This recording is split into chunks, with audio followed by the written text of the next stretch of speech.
Welcome back. It is that time of year when March Madness seems to take over the office. Certainly has here. But could placing your bet land you in trouble? Well, Channel 3's Manny Abraham looks at the rule books.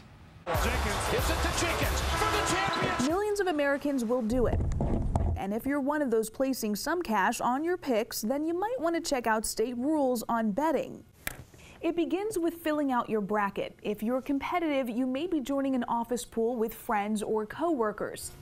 The money is put together and the winner takes all. That would be following state rules.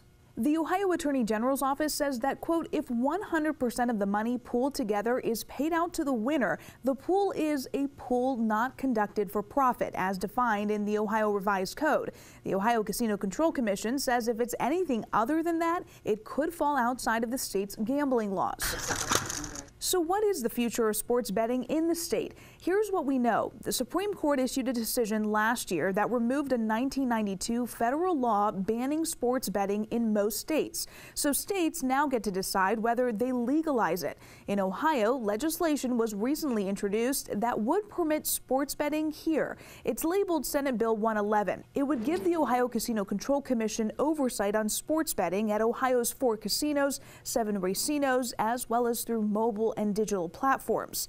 Sports betting is already legal in some states, including neighboring Pennsylvania and West Virginia. I'm Manny Abraham, Channel 3 News.